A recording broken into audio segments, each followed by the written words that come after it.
December এলেই আমাদের মনে পড়ে বিজয়ের কথা, লাল সবুজের পতাকা, শহীদের কথা আর ১৬ ডিসেম্বরের গর্ব। কিন্তু এবছর বিজয় দিবস আসতেই একটা প্রশ্ন ঘুরে ফিরে আসছে। কুচকাওয়াজ হবে না মানে কি বিজয় দিবস ঠিকভাবে হচ্ছে না? এই প্রশ্ন দিয়েই বিভিন্ন মহল গুজব আর ভুল বোঝাবুঝি তৈরি করার চেষ্টা করছে। সরকার পরিষ্কার করে জানিয়েছে কুচকাওয়াজ বন্ধ করা হয়নি, শুধু এই বছরে সেটা করা যাচ্ছে না কারণ প্রস্তুতির সময় পাওয়া যায়নি। কেন সময় পাওয়া যায়নি? কারণ গত দীর্ঘ সময় ধরে আমাদের সেনাবাহিনীর হাজার হাজার সদস্য দেশের আইন শৃঙ্খলা রক্ষায় মাঠে আছেন। তারা ক্যান্টনমেন্টে নেই, তারা রাস্তায়, টহলে, মানুষের পাশে। কম বেশি পুরো আইন শৃঙ্খলা বাহিনীর দায়িত্বই যেন তাদেরই কাঁধে ন্যস্ত ছিল।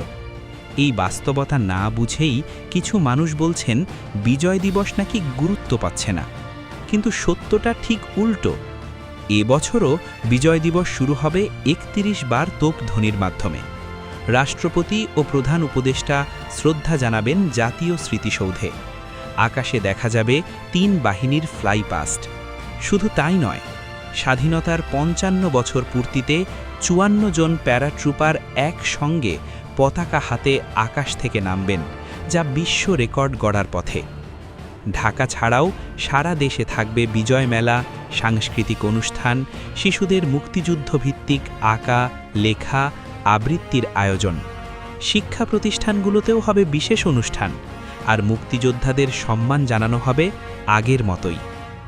বিজয় দিবস মানে শুধু কুচকাওয়াজ নয়, বিজয় দিবস মানে সেই ইতিহাস যেটা কেউ মুছে ফেলতে পারে না।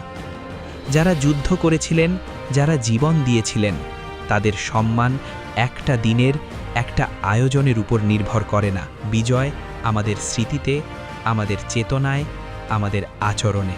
তাই গুজবে নয়, সত্যে ভরসা রাখি। ১৬ ডিসেম্বর আসছে গর্ব, কৃতজ্ঞতা আর লাল সবুজের ভালোবাসা নিয়ে।